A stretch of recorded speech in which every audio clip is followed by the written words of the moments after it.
Good morning, class 7th. Students, we are on chapter number 9, the flowering of regional cultures. And in the previous class, we have done one topic which is the paintings. And in this class, we are going to cover music and classical dances of India. So, let's start with today's topic. Along with language, literature and painting, music too flourished during this period. So, अगर हम बात करें regional empire में, regional culture की अगर हम बात करें तो इन सभी पीरियड्स में आपका लिटरेचर तो फला फूला था ही. लिटरेचर के बाद आपकी लैंग्वेज भी, या फिर अगर पेंटिंग्स की बात करें तो इन सभी को लेते हुए म्यूज़िक भी बहुत ज़्यादा फ्लरिश हुआ था. The Chola and the Rajput ruler were great pattern of music. तो चोला और राजपूत रूलर्स एक तरीके से म्यूज़िक के बहुत ज़्यादा दीवाने हम बोल सकते हैं. म्यूज़िक की उनमें इंटरेस्ट था म्यूज़िक के लिए. This period saw the rise of two schools, the Hindustani and the Carnatic school of music. Hindustani music was greatly influenced by Persian and Arabic form of music. तो दो स्कूल्स की यहाँ पे बात की जा रही है, एक हिंदुस्तानी एंड एक कार्नेटिक स्कूल ऑफ म्यूज़िक. हिंदुस्तानी जो म्यूज़िक है ना वो मिक्सचर है,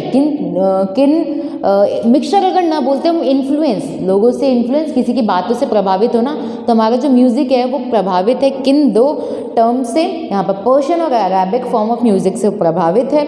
new musical instrument like sitar, sarangi and tabla found their place in instrumental music.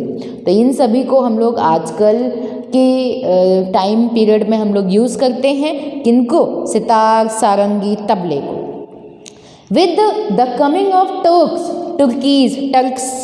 Major development in music were witnessed. There was a fusion मतलब दो चीज़ों का मिक्सचर हो गया. फ्यूजन किसका है? पर्शियन अरेबिक का. इंडियन स्टाइल में हम लोगों को देखने को मिलता है. New form of music was called Indo Persian.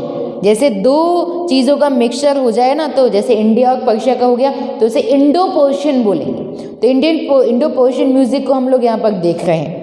Now अगर हम म्यूज़िक को बांटे तो यहाँ पर डिवोशनल म्यूज़िक को देखेंगे हम लोग. सूफी एंड भक्ति मतलब डिवोशनल मतलब हम ईश्वर की आराधना करते हुए म्यूज़िक को प्ले कर रहे हैं, म्यूज़िक गा रहे हैं, सॉन्ग गा रहे हैं. तो यहाँ डिवोशनल म्यूज़िक में हम लोग सूफी भक्ति सेंट्स जिन्होंने भजन्स गाए हैं, या फिर अगर हम बोले सूफी लोग अपने गॉड को याद करते हुए सिंग कर रहे हैं, तो वो किसके अंदर आ रहे हैं? डिवोशनल म्यूज़िक के अंदर आ रहे हैं. The Sufi organise musical gatherings जिसे हम समा बोलते हैं.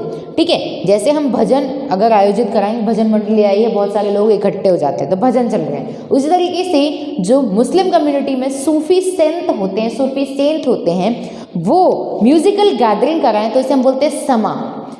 इन which both the common people and musician participated. आम आदमी पार्टिसिपेट कर रहा है, म्यूजिशियन भी पार्टिसिपेट कर रहा है आपका. चैतन्य एक्सप्रेस हिज भक्ति थ्रू डिवोशनल सॉन्ग.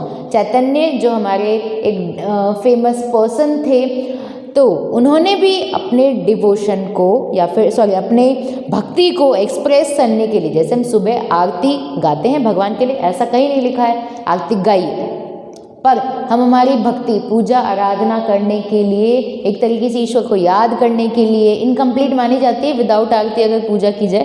तो यहाँ पर चैतन्य का नाम लिया गया है. चैतन्य ने अपनी भक्ति को एक तरीके से एक्सप्रेस करने के लिए, अपनी भक्ति को एक्सप्रेस करने के लिए वो डिवोशनल सॉन्ग यानी भगवान को याद करने के लिए डिवोशनल सॉन्ग, भक्ति वाले सॉन्ग को वो गाते हैं.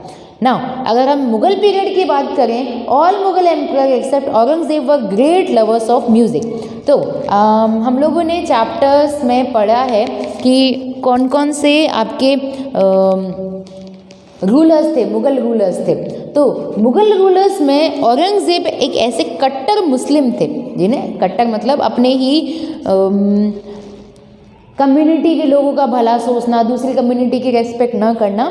तो यहाँ पर बात की जा रही है औरंगजेब को छोड़कर बाकी सभी म्यूज़िक के लवर्स थे. कौन सी पीरियड की बात हो रही है? मुगल पीरियड की यहाँ पे बात हो रही है. Tansen was a musician in the court of Akbar. Tansen तो ऐसे थे जैसे बोलते हैं कि अगर वो गा दें तो बारिश हो जाती थी, दिए जल जाते थे। तो तानसेन अकबर के कोर्ट में एक फेमस म्यूजिशियन थे जिन्हें नवरत्न भी बोला जाता है। Music developed in the forms of thumri, ख्याल एंड गज़ल। नाउ अब हम म्यूजिक को एक तरीके से कंप्लीट करते हुए डांस फॉर्म की तरफ बढ़ते हैं कि डांस फॉर्म किस किस तरीके के इंडिया में डेवलप हुए। Classical dances of India.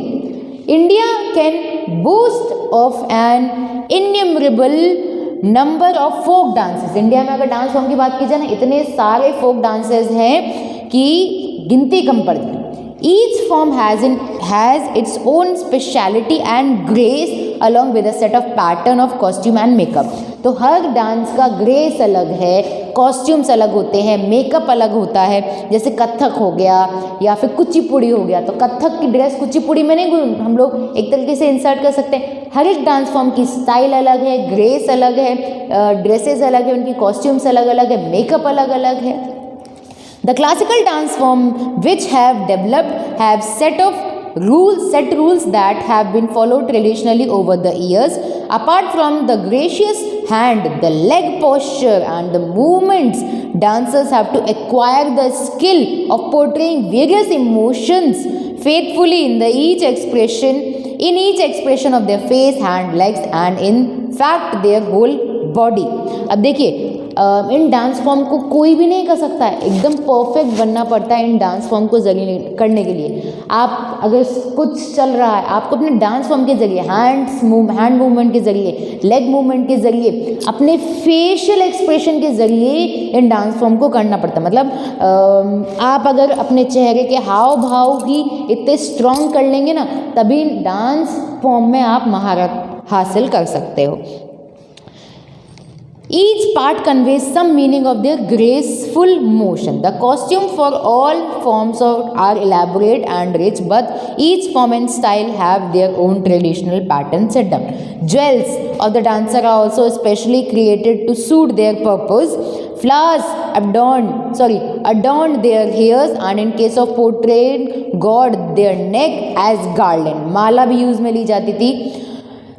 In most forms, application of mehndi in various style is also essential for the part of makeup। मतलब मेकअप सिर्फ फेस नहीं, आप बालों में मेकअप, बालों मतलब आप बालों में गजरा लगा रहे हो, सम टाइप ऑफ फ्लावर्स का यूज़ कर रहे हो, आप नेक पीस पहन रहे हो, हाथों में, मतलब फुल मेकअप। सिर्फ ड्रेस ही काफ़ी नहीं होती थी, पूरी हर चीज़ पर फोकस किया जाता था इन क्लासिकल डांस फॉर्म के अंदर।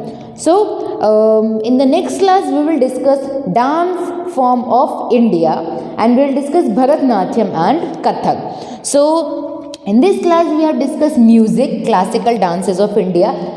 म्यूज़िक में डिवोशनल म्यूज़िक और मुगल पीरियड की म्यूज़िक देखी हम लोगों ने। क्लासिकल डांस फॉर्म में ये देखा कि किस तरीके से डिफरेंट स्टाइल्स के डांस फॉर्म इंडिया के अंदर हैं, जिनमें हम लोग ड्रेसेस मीन्स कॉस्ट्यूम्स, मेकअप, बहुत सारी चीज़ों पर फोकस करते हुए हमारे डांस फॉर्म्स को देखेंगे in the next class. So that's it for today's class. Thank you.